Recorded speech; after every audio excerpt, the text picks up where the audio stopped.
दोस्तों आज की इस वीडियो में मोस्ट इंपॉर्टेंट क्वेश्चन बात करने वाले हैं। ठीक है, फसल शीर्षक कविता का उद्देश्य स्पष्ट करें या तो सर्वेश्वर दयाल सक्सेना की काव्यगत विशेषताओं का उल्लेख करें। ठीक है, क्योंकि सर्वेश्वर दयाल सक्सेना के द्वारा ही लिखा गया था फसल कविता, तो या तो फसल कविता के शीर्षक के बारे में दे दे या तो इसके राइटर यानी कि कवि सर्वेश्वर दयाल सक्सेना के बारे में दे दे।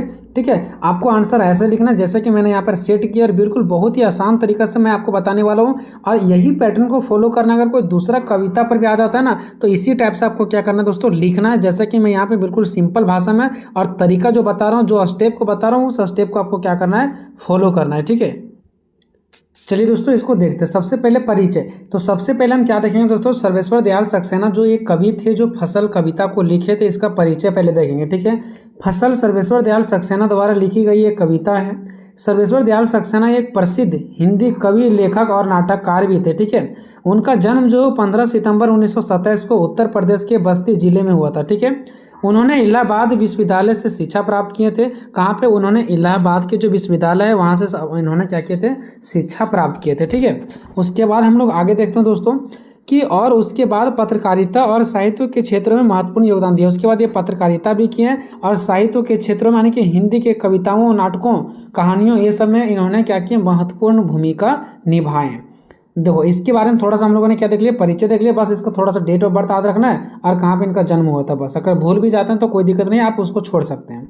नेक्स्ट है दोस्तों कि सर्वेश्वर दयाल सक्सेना है ना, वो अपनी रचनाओं में सामाजिक समस्याओं, विसंगतियों और मानवीय भावनाओं को बड़ी गहराई से व्यक्त किया। देखो सर्वेश्वर दयाल सक्सेना के द्वारा जो भी कविता लिखा गया ना, उसमें समाज की में जो समस्या है, विसंगतियों मतलब जो समाज में बुराइयां हैं, और मानव की भावनाओं के बारे में गहराई से लिखा गया। समाज के बारे में लिखा गया, लोगों की भलाई के बारे में लिखा गया, लोगों के साथ क्या बुराइयां होती है उसके बारे में लिखा गया, कहाँ पर अत्याचार होती है, क्या सही है क्या गलत है, इस समाज को एकदम गहराई से जाकर के लिखने का प्रयास किया, उसके बारे में बताने का प्रयास किया है। ठीक है, तो अब यहाँ पे हम लोग देखेंगे दोस्तों जो फसल शीर्षक है ना, इसका कविता का भावार्थ।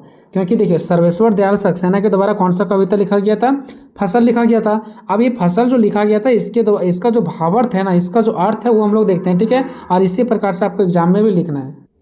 देखिए यहाँ पर क्या बताया जा रहा है। ठीक है, यहाँ पर बोल रहा है दोस्तों कि इस कविता में कवि ने अपने सरमाने की मेहनत और योगदान को एक किसान के रूप में दर्शाया है जो केवल जमीन तैयार कर सकता है लेकिन फसल उगाने का काम दूसरा कोई करता है। देखिए दोस्तों, मान लो कि ये खेत है। ठीक है, यहाँ पर बताने का प्रयास क्या किया वो देखिए। इनका कहना है, कवि जी का कहना है कि हम क्या करते हैं, खेत में जोताई कोड़ाई बहुत अच्छा से कर लेते हैं लेकिन हम फसल का बीज को बोझ नहीं पाते हैं। मतलब हम इतना मेहनत करते हैं, ठीक है, इतना मेहनत करते हैं कि हम मेहनत करते करते एक दिन हम मर जाते हैं, जमीन के नीचे दब जाते हैं, और उस पर ऐश मौज करने वाले, खाने वाले कोई दूसरा आता है, यानी कि हमारे बेटे आते हैं, हमारे बाद कोई दूसरा व्यक्ति आता है। ठीक है, और वो इस चीज़ों को फ़ायदा उठाता है, फिर वो भी मेहनत करते हैं और उसके ऊपर भी एक व्यक्ति आता है ना, वो फ़ायदा उठाते हैं। ऐसा ही करके ये दुनिया क्या करते चलती है, ऐसा ही चलते जाता है। उसके बारे में ये बताने का प्रयास किए। ठीक है, कि हम इतना मेहनत करते हैं और जब हम खाने की पारी होता है तो हम उसको खा नहीं पाते हैं, बल्कि मिट्टी के नीचे हम दब जाता है, खाने वाला कोई दूसरा होता है। फिर वैसा ही पीढ़ी दर पीढ़ी वही कर्म चलते जाता है दुनिया में। ठीक है, तो निराशा नहीं होना है, उनका ये कहना है। ठीक है, बस अपने जो काम है उसको क्या करते रहो, करते चलो। ठीक है, तो वही चीज़ ये क्या कर रहे हैं, बोल रहे हैं। देखिए आगे क्या बोला जा रहा है। ठीक है, कवि कहता है कि वह कलम को हल, यानी देखो वो कलम को हल मानते हैं। ठीक है, अब वो कैसे, वो देखिए, कलम को हल, कुदाल या खुरपी की तरह इस्तेमाल कर सकता है। देखो वह क्या बोल रहा है कि वह कलम का मतलब ये फसल। ठीक है, फसल, कलम का मतलब है कि यहाँ पे फसल को वो कुदाल या खुरपी की तरह इस्तेमाल कर सकता है, लेकिन उसका काम केवल जमीन तैयार करना है। जैसे हम लोग कलम से क्या करते हैं, मेहनत करते हैं लेकिन नौकरियां नहीं होती है, उसी प्रकार से वो कुदाल से ये खुरपी से मेहनत करते हैं लेकिन उसका काम केवल ज़मीन तैयार करना है। केवल वो क्या काम करते हैं, ज़मीन तैयार करते हैं, किसके माध्यम से, कुदाल और खुरपी के माध्यम से। ठीक है, लेकिन उनका काम केवल ज़मीन तैयार करना है। वह कलम से फसल नहीं काट सकता है। उनका कहना है कि कलम से फसल नहीं काट सकता है, मतलब खुरपी, कुदाल, ये सबसे मेहनत तो करते हैं लेकिन वो क्या करते हैं, उस मेहनत के बदले उस फसल को काट नहीं सकते हैं। यानी उसका काम केवल ज़मीन तैयार करना है। उनका काम ज़मीन तैयार करना है, बीज बोना है और फसल उगाना नहीं है। यानी कि वो ज़मीन तैयार कर ले रहे हैं, बीज को भी बो दे रहे हैं, लेकिन वो फसल को उगा नहीं पा रहे, यानी खाने टाइम में उस चीज़ को वो फायदा नहीं कर पा रहे हैं। ठीक है, आगे देखिए, कवि का मानना है कि क्रांति के बीज बोने और फसल उगाने के लिए कुछ खास लोग आएंगे। देखो, कवि का कहना है ना कि देखो, हम तो मिट्टी को तैयार कर दिए, बीज को बो दिए, ठीक है, और बीज को बो भी दिए। फिर यहाँ पे देखिए कवि क्या बोल रहा है कि बीज को बोने और फसल उगाने, मतलब देखिए यहाँ पर स्पष्ट बोला गया कि हम क्या करते हैं, सिर्फ उस जमीन को तैयार कर देते हैं, ज़्यादा से ज़्यादा बो देते हैं, नहीं तो बोने वाला भी कोई दूसरा आता है और उगाने वाला भी कोई खास लोग आएंगे, मतलब हमारे बाद आएंगे, उसके बाद कोई और, उसके बाद कोई और, ऐसे ही चलते जाएंगे और वो फसल उगाते जाएंगे। हम मरेंगे फिर कोई दूसरा को आएंगे, फिर दूसरा कोई मरेंगे तीसरा को आएंगे, ऐसे ही पीढ़ी दर पीढ़ी चलता है, ठीक है। कवि का कहना है कि उसके बाद भी उसके काम का सिलसिला जारी रहेगा, मतलब ये कभी रुकेगा नहीं, उसके बाद भी ये सिलसिला जारी रहेगा। उसके द्वारा तैयार की गई जमीन पर फसल उगेगी और लहलाएंगे भी, यानी फसल हरियाली से उड़ेगी, ठीक है। भले उस के पीछे जो मेहनत करने वाला व्यक्ति वो जमीन के नीचे क्यों ना दब जाएगा, ठीक है, यानी मर जाएगा, लेकिन उसके बाद कोई ना कोई पीढ़ी आते चलेगा और ये सिलसिला चलते जाएगा और फसल कभी रुकने वाला नहीं, वो चलते जाएगा, फसल हमेशा उगते जाएंगे। आगे देखिए, उसके द्वारा बोए गए बीज से फसल उगेगी, है ना, उसके द्वारा जो जो हम मिट्टी तैयार किए थे, बीज को बो दिए थे, उसके द्वारा क्या होगा, फसल उगेगा, लेकिन हम उस चीज़ को फायदा नहीं उठा पाएंगे।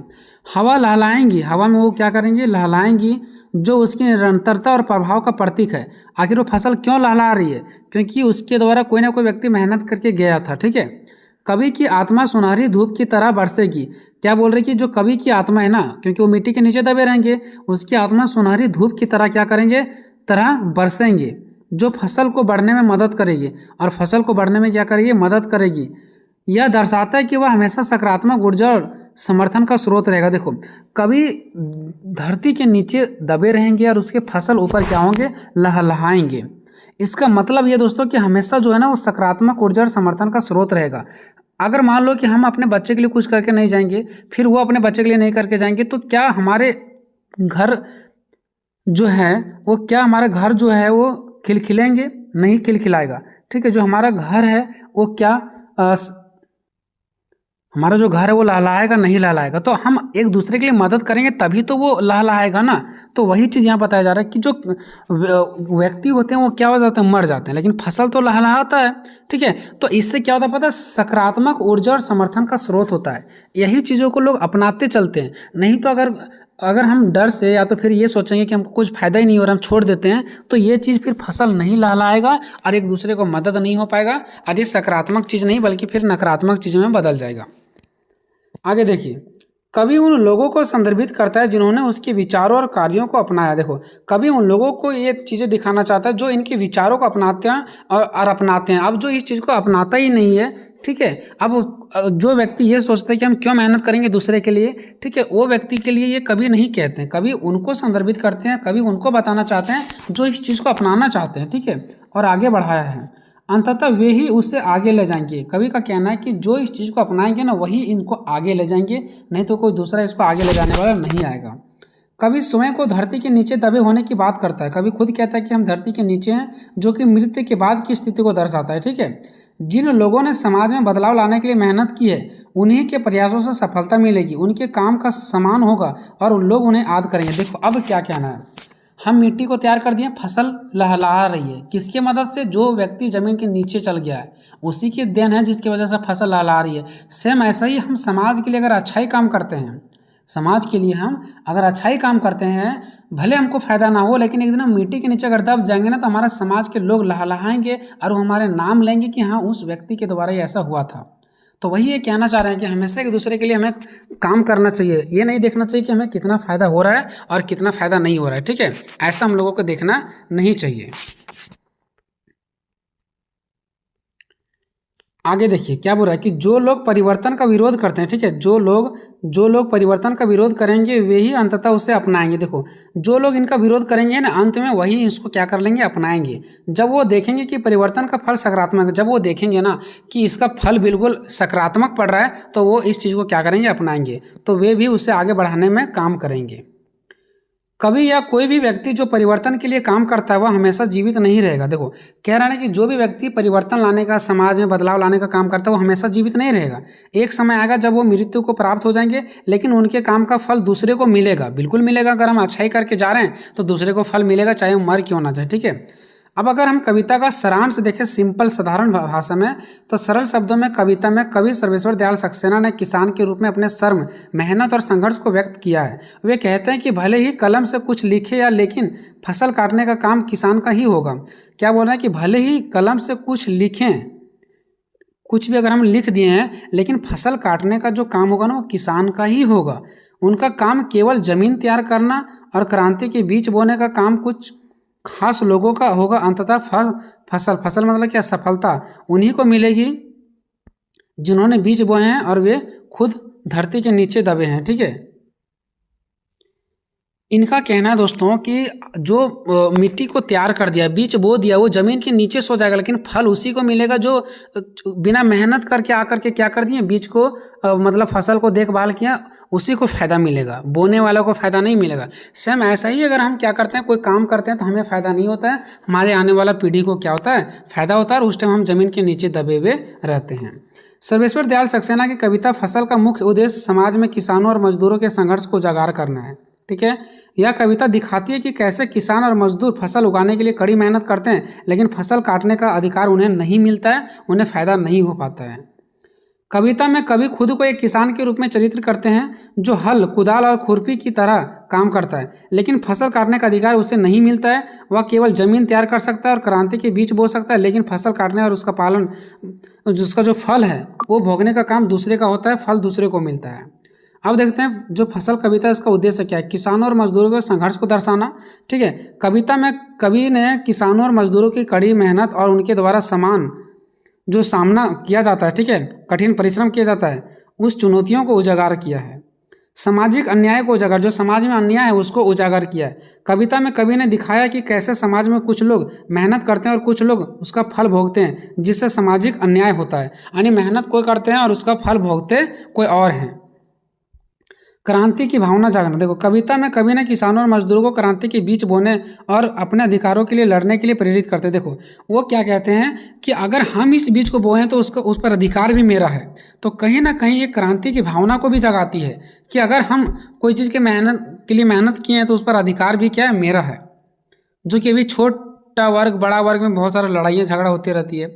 नेक्स्ट है प्राकृतिक और श्रम के महत्व को बढ़ाता ना। ठीक है, कविता में कवि ने प्राकृतिक और श्रम के महत्व, यानी कि मजदूरी के महत्व, मेहनत के महत्व को भी बताया है जो फसल उगाने के लिए आवश्यक है।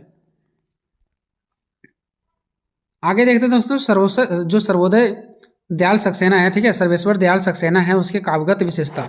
तो जो भी कविता को कवि लिखते हैं ना, उसके विशेषता लिखना इसी प्रकार से आपको, ठीक है, सारे कविता के कवि में आप ये सब चीज़ को डाल सकते हैं, शॉर्टकट ट्रिक। ठीक है, सरल भाषा।